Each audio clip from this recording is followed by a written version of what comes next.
Hi guys. So look, we might just chat about the state of the Donald Trump presidency hitting its early turbulent waters here with the announcement that he has lost last night that federal court decision in San Francisco. Essentially, his travel ban has now is still on hold, and the big debating point here in Washington is, what does Donald Trump do? How does he respond to this kind of major legal defeat? Does he take the case to the Supreme Court and hope that they back his executive order and his travel ban, or does he decide to abandon the travel ban altogether and try and rewrite a narrower executive order? I mean, at stake, of course, is the fate of refugees still arriving in America, the fate of travelers from those 7 predominantly Muslim nations wanting to visit the United States. So thousands of travelers are waiting to see what happens out of this kind of legal confusion. It hasn't been much clarified in the last few minutes by Donald Trump at this press conference with the Japanese Prime Minister. Rather, the president simply said there will be a big announcement next week relating to security measures and homeland security in the United States. So if you want to ask any questions, fire away. We're wide open to questions. The more respectful, the better. But you're welcome to throw anything at me. I'm Robert Moore from ITV News. I'm the Washington correspondent. As I've often said, look, I've got no kind of profound wisdom in terms of trying to predict where Donald Trump has gone, but you know, we're happy to try and deal with some of the kind of political crosstalk here in Washington and what our sources are telling us about what might happen. So if you've got questions, happy to handle them, and Jamie, our producer here, is going to read them out and we can try and tackle them. We've got one comment here from Tony who says, it's America's news, not ours. What would you say to that? How does it impact on the UK? Well, I mean, you know, there's lots here that happens that is American news, but surely this is much bigger than the United States. I mean, there's thousands of people all over the world, but thousands of people, particularly in those 7 affected countries, for whom America's just pulled up the drawbridge. So, I mean, it's not just purely an American story. It's those in the Middle East trying to travel here. If you hold a kind of a dual citizenship, then you're involved in this decision. If you've got a green card, there's somewhat of a lack of clarity there as well. So, look, it's much bigger than about a travel ban. It's about, in the eyes of many liberal Americans, it's about values and the direction of the United States. And I think most people watching carefully the judiciary here would say this has actually become an epic battle between the executive and judges as to who can arbitrate on presidential authority and power. So look, on many levels, it's bigger than an American story. It's about kind of who can travel here, about American values, and about the extension of presidential power.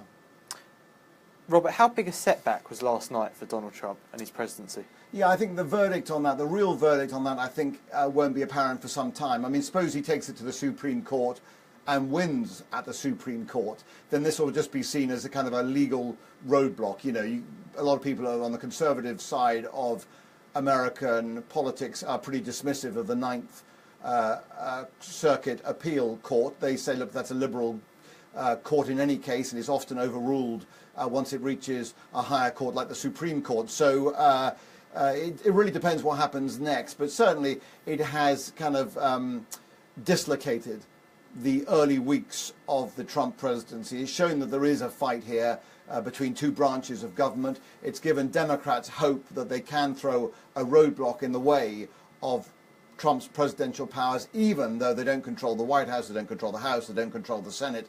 Even with all that being a given, they still see that they can produce a way of slowing down Donald Trump. So it's a big moment, I think, but how big, we'll have to see what happens next week.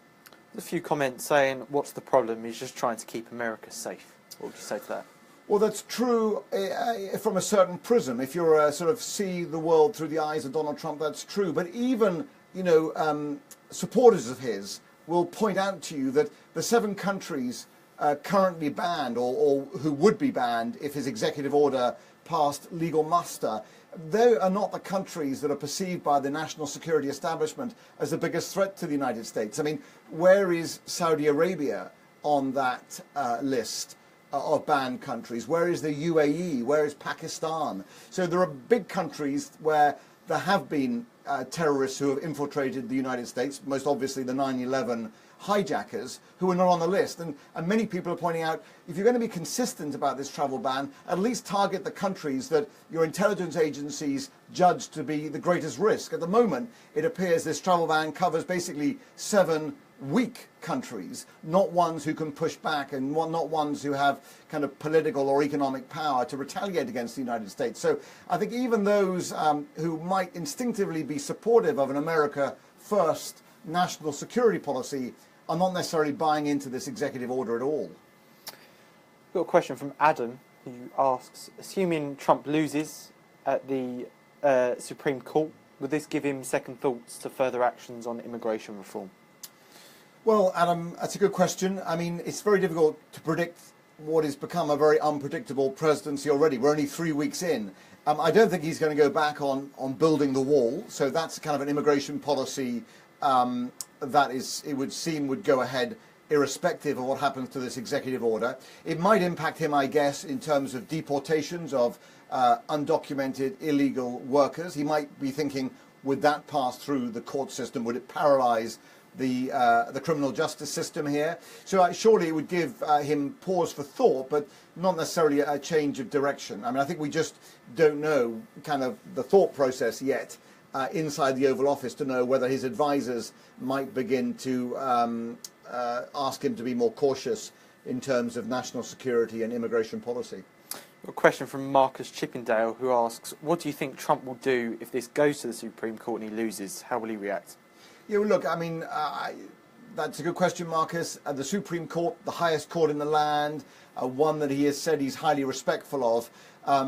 And yet, if he loses there, that really is a kind of a humiliating reversal. Remember, just a couple of days ago, he said that even bad high school students in America can see the justice and legality of this executive order. So if they throw it out, that is a kind of embarrassing moment for him, and he would have to go back to the drawing board. How he would then react beyond presumably taking to Twitter and being furious with the Supreme Court is unclear. There's another sort of technical point here. If the Supreme Court split 4-4, there's only 8 justices at the moment, then the Ninth Circuit Court verdict, which is to suspend the ban, stays in place. So that would be kind of reinforcing the legal defeat for Donald Trump. So, look, either way, it's looking a bit difficult for him in the Oval Office. It's not clear he's got a clear path to getting this travel ban passed, either the House, the Senate, or the court. So I think he's in some political trouble. Let's see what he kind of pulls out of his hat next week, like he's promised a surprise. Do you think all of this must be very frustrating for Trump, the businessman, who is quite frankly used to getting his own way? Do you think? Yeah, I mean, there is a view here, kind of a political observation being made today, that what we're really seeing is a kind of a businessman who is, who's used to being in the boardroom and having his instructions followed through and adhered to, suddenly finding he's in an entirely unfamiliar kind of environment, namely a political environment where people can delay his appointees, they can take him to court, they can challenge him, they can basically try and slow him down at every potential crossroad. So he's in unfamiliar terrain. There are reports coming out of the White House today that he finds this immensely frustrating. I mean, people attempted to say, well, Donald, welcome to Washington, welcome to politics. This is an entirely different game than running the Trump family organization. But let's see if he can emerge next week with a new kind of zest and a new strategy and new tactics. We've learned consistently not to underestimate him. It might be that he comes out, surprises us all, and manages to turn this into something of a political victory. It seems a long shot at the moment, but remember, there are those in the White House who regard all of this kind of cauldron of emotion, this kind of this murkiness, this attempt to disrupt the status quo, as exactly what Donald Trump said he would deliver to his base, to his main constituents, to those who voted for him. So there are those advisors, particularly Steve Bannon, who may be saying, look, this is actually going according to plan. This is the turmoil, this is the turbulence, this is the very disruption that we promised our supporters. So don't get intimidated by the press jumping all over you. Don't get intimidated by the judiciary winding you up. This is exactly what we promised, and everything is going according to plan. That would be the kind of counterintuitive view of what's happening here in Washington. Someone called Caro said you've got a very nicely ironed shirt, Robert. Thank you, Caro. Yep, I can't say I did that myself, but I appreciate that. And thank you for a nice comment. Apart from this order, do you think there are any other issues in his in-tray that are going to...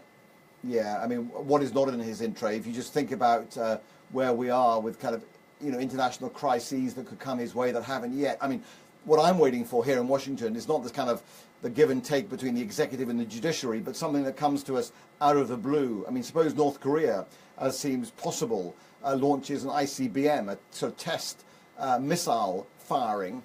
What will he do then? I mean, he's promised to make sure that doesn't happen. What happens if China does some aggressive action in the South China Sea? What happens if Iran, uses some patrol boats to circle around an American destroyer in the Arabian Gulf? I mean, there's many things that could come at this president that would really take us into kind of dangerous terrain and test his foreign policy and national security instinct. So, even though we're watching this with fascination, we knew that a Muslim travel ban would be controversial. We know that the Mexican wall will be controversial. We know that the deportation of undocumented workers will be controversial. Well, what we're really looking for and waiting for with some trepidation is what happens when something truly unpredictable happens that tests him, that tests his National Security Council, tests the Pentagon, and the sort of how the power structure around the Oval Office works. Many people have made the point that his advisors are really untested, and there are many kind of subterranean power struggles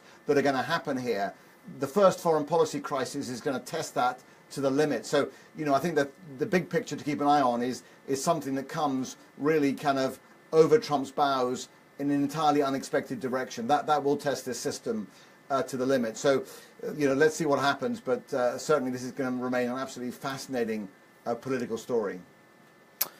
And just a closing thought, Robert. Do you think, how would you assess the Trump presidency 3 weeks in? I'm ambivalent about it, to be honest. I mean, you could say this is like a train wreck. It's kind of you're waiting to happen, and it's unfolding like its critics thought. Already it's kind of amounted to a kind of constitutional clash. There are endless reports of power struggles within the White House, and that everything is going to ruin. But I'm keeping my eye on this sort of slightly counterintuitive story, which is this is the very disruption that many Trump voters, millions of ordinary Americans actually wanted. They wanted Washington to be kind of grabbed by the collar and shaken, and that arguably is what Donald Trump is doing. And there's plenty of evidence out there that his supporters are liking this moment. And then if he combines that with kind of more mainstream policies that don't kind of initiate a foreign policy crisis, like he's doing, like he's embracing now a one China policy. He's criticized Israeli settlements. He's put Iran on warning. He's backed, it seems, sanctions on Russia unless it withdraws from the Crimea. There is an argument that this is actually kind of Obama policy with a kind of a disruption overlay that is playing to his supporters. And if he pursues that policy, it's not inconceivable that a year down the track, 2 years down the track, that this might be regarded as quite a successful combination, kind of shaking Washington for the sake of his supporters, but actually pursuing more moderate policies than he's kind of alluding to. So, let's wait and see. I mean, it's a fascinating strategy. There are certainly some smart people in the White House. And I think that, obviously the jury is out on where we're going, and it's just an unbelievably interesting kind of political and right now kind of legal experiment that's underway. So look, thanks very much. I mean, we'll wrap it up there because I've got a bit of work to do, and you guys probably have better things to do as well with your lives on an evening like this. But thanks for joining us. Remember to like the ITV Facebook page. If you want to join these conversations, you're welcome to follow me on Twitter at Robert Moore ITV, and to watch our programs, because we are going to try and keep across this story really every twist, every development as much as we can. So thanks for watching and engaging in this conversation, and we'll talk soon.